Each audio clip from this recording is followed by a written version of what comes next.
Ladies and gentleman, ಈಗಲೇ ಏನಾದರೂ ಕೂಡ ಕರ್ನಾಟಕ ರಾಜ್ಯದಲ್ಲಿ ಚುನಾವಣೆ ನಡೆದ್ರೆ ಅಚ್ಚರಿಯ ಫಲಿತಾಂಶ ಬರುತ್ತೆ.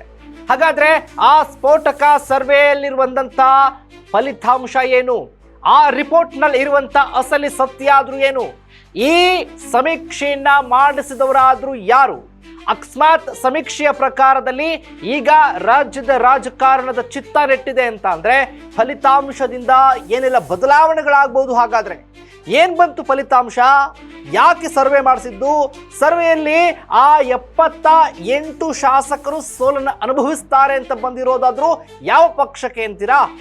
ಎಸ್ ವೀಕ್ಷಕರೇ, ಇದೇ ಫೋಕಸ್ನ ಎಕ್ಸ್ಕ್ಲೂಸಿವ್ ಸ್ಟೋರಿ, ಸ್ಫೋಟಕ ಸರ್ವೆ ರಿಪೋರ್ಟ್. ಎಸ್ ವೀಕ್ಷಕರೇ, ನೆಲ ಜಲ ಭಾಷೆಗಾಗಿ ಪ್ರಾಮಾಣಿಕ ಪತ್ರಿಕೋದ್ಯಮ. ನೀವು ನೋಡ್ತಾ ಇದ್ದೀರಾ ಫೋಕಸ್ ಟಿವಿ. ನಾನು ಶಿವು ರಾನರಾಪುರ.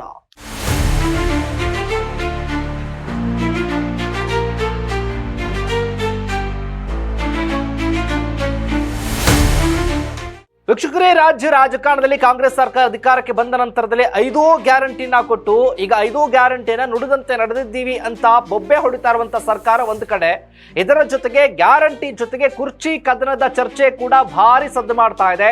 ಬಣ ಬಡಿದಾಟ ಕೂಡ ಜೋರಾಗಿದೆ. ಅನುದಾನ ಸಿಗ್ತಾ ಇಲ್ಲ, ಬಜೆಟ್ ಮಾಡ್ತಾರೆ, ಏನೇನು ಬರುತ್ತೆ ಅನ್ನೋದು ಒಂದು ಕಡೆ. ಆದ್ರೆ ಈ ಗ್ಯಾರಂಟಿ ಕೊಟ್ಟ ಮಾತ್ರಕ್ಕೆ ಇಡೀ ಕರ್ನಾಟಕ ರಾಜ್ಯ ಸುಭಿಕ್ಷವಾಗಿದೆ, ಯಾವುದೇ ಸಮಸ್ಯೆಗಳಿಲ್ಲ ಅಂತ ಅಂದುಕೊಂಡಿರುವಂತ ಆ ಮಹಾನ್ ಮೇಧಾವಿಗಳಿಗೆ ಶಾಕ್ ಇದು, ಬಿಗ್ ಶಾಕ್ ಇದು. ಈಗ ಚುನಾವಣೆ ನಡೆದಿದ್ದೇ ಆದಲ್ಲಿ ಕರ್ನಾಟಕದಲ್ಲಿ ಈ ಕ್ಷಣಕ್ಕೆ ಚುನಾವಣೆ ಆದಲ್ಲಿ ಅಚ್ಚರಿಯ ಫಲಿತಾಂಶದ ಸರ್ವೆ ರಿಪೋರ್ಟ್, ಅದು ಸ್ಫೋಟಕ ಸರ್ವೆ ರಿಪೋರ್ಟ್ ಬಂದಿದೆ. ಆ ಸರ್ವೆ ರಿಪೋರ್ಟ್ನ ಫಲಿತಾಂಶವನ್ನು ಕೇಳಿದ್ರೆ ನೀವು ಕೂಡ ಅಚ್ಚರಿಯನ್ನ ಪಡ್ತೀರಿ, ನೀವು ಕೂಡ ಆಶ್ಚರ್ಯಚಕಿತರಾಗ್ತೀರಿ. ಎಂತಹ ಫಲಿತಾಂಶ ಅಂದ್ರೆ, ಈ ಸರ್ವೆಯನ್ನ ಮಾಡಿಸಿರೋದು ಬಿಜೆಪಿ. ಕರ್ನಾಟಕ ರಾಜ್ಯದಲ್ಲಿ ಈಗ ಗ್ಯಾರಂಟಿ ಕೊಟ್ಟಿರುವಂತ ಸರ್ಕಾರದ ಫಲ ಹೆಂಗಿದೆ, ಯಾವ ರೀತಿ ಜನ ಒಪ್ಕೊಂಡಿದ್ದಾರೆ, ಜನ ಹೆಂಗ್ ಸ್ವೀಕರಿಸ್ತಾ ಇದ್ದಾರೆ, ಜನಕ್ಕೆ ಸಮಾಧಾನ ಇದೆಯಾ, ಜನ ಸಂತೋಷದಿಂದ ಇದ್ದಾರಾ, ಜನರ ಅನಿಸಿಕೆ ಅಭಿಪ್ರಾಯಗಳೇನು, ಜನರ ಮತ ಏನು, ಜನರ ಬಹುಮತ ಏನು? 135 ಭರ್ಜರಿ ಪ್ರಚಂಡ ಗೆಲುವನ್ನ ದಾಖಲಿಸಿದ ಕಾಂಗ್ರೆಸ್ ಸರ್ಕಾರಕ್ಕೆ ಜನ ಕೊಟ್ಟ ಉತ್ತರ ಸರ್ವೆ ರಿಪೋರ್ಟ್ನಲ್ಲಿ, ನೀವು ಈ ಕ್ಷಣಕ್ಕೇನಾದ್ರೂ ಕೂಡ ಚುನಾವಣೆ ನಡೆಸಿದ್ದೇ ಆದಲ್ಲಿ 78 ಶಾಸಕರು, 78 ಕಾಂಗ್ರೆಸ್ನ ಶಾಸಕರು ಸೋಲ್ತಾರೆ ಅನ್ನುವಂತಹ ಬಿಗ್ ಸ್ಫೋಟಕ ರಿಪೋರ್ಟ್ ಬಂದಿದೆ. ಬಿಜೆಪಿಯ ಲೆಕ್ಕಾಚಾರದಲ್ಲಿ ಸರ್ವೆ ಮಾಡಿಸಿದಾರಲ್ಲ, ಬಿಜೆಪಿಯವರ ಅನಿಸಿಕೆಗೆ ತಕ್ಕಂತೆ 2.5 ವರ್ಷದ ಸರ್ಕಾರದ ಫಲ ಏನಿದೆ, ಮುಂದೆ ನಾವೇನ್ ಮಾಡಿಕೊಳ್ಬೇಕು ಅನ್ನುವಂತ ಲೆಕ್ಕಾಚಾರದಲ್ಲಿ ಮಾಡಿಸಿರುವಂತ ಸರ್ವೆ ರಿಪೋರ್ಟ್ನಲ್ಲಿ big shock, big shock, big shock. Siddaramaiah ಅವರೇ, ರಾಹುಲ್ ಗಾಂಧಿ ಅವರೇ, ಮಲ್ಲಿಕಾರ್ಜುನ್ ಖರ್ಗೆ ಅವರೇ, DCM DK ಶಿವಕುಮಾರ್ ಅವರೇ, ನಿಮ್ಮ ಸರ್ಕಾರಕ್ಕೆ ಜನ ಕೊಟ್ಟಂತ ಕೊಡುಗೆ 78 ಶಾಸಕರು ಈ ಕ್ಷಣದಲ್ಲೇ ಚುನಾವಣೆ ಆದ್ರೆ ಸೋಲ್ತಾರೆ ಅನ್ನುವಂತಹ ಸರ್ವೆ ರಿಪೋರ್ಟ್ ನಲ್ಲಿ ಬಂದಿರುವಂತ ಮಾಹಿತಿ ಇದು. ಎಚ್ಚೆತ್ಕೊಳ್ಬೇಕಾಗತ್ತೆ. ಯಾಕಂದ್ರೆ ಅಭಿವೃದ್ಧಿ ಆಗ್ತಾ ಇಲ್ಲ, ಇದರ ಜೊತೆಗೆ ಯೋಜನೆಗಳು ವರ್ಕ್ ಆಗ್ತಾ ಇಲ್ಲ. ಗ್ಯಾರಂಟಿಯಿಂದಾನೇ ಜನಕ್ಕೆ ಈಗಾಗಲೇ ಕೂಡ ಜನರ ನಿದ್ದೆಗೆಡಿಸಿದೆ. ಜನ ಸ್ವೀಕರಿಸಿಲ್ಲ ನಿಮ್ಮ ಎಲ್ಲ ಯೋಜನೆಗಳನ್ನ.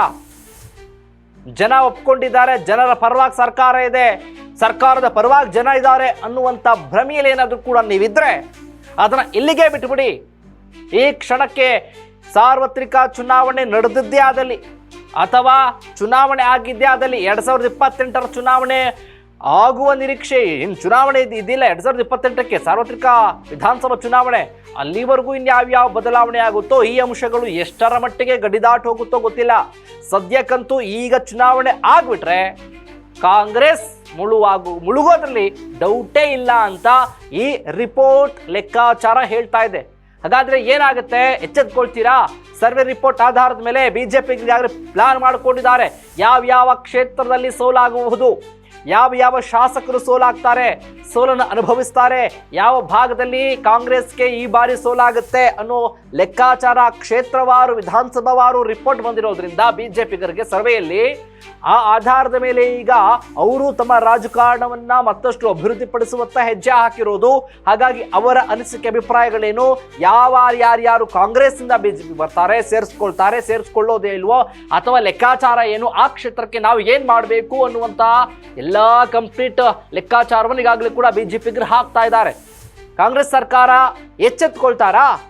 ಕಾದು ನೋಡಬೇಕಾಗಿದೆ. ಇದಾಗಿತ್ತು ಫೋಕಸ್ನ ಎಕ್ಸ್ಕ್ಲೂಸಿವ್ ಸ್ಟೋರಿ, ಸ್ಫೋಟಕ ಸರ್ವೆ ರಿಪೋರ್ಟ್. ನೆಲ ಜಲ ಭಾಷೆಗಾಗಿ ನೋಡ್ತಾ ಇರಿ ಫೋಕಸ್ ಟಿವಿ.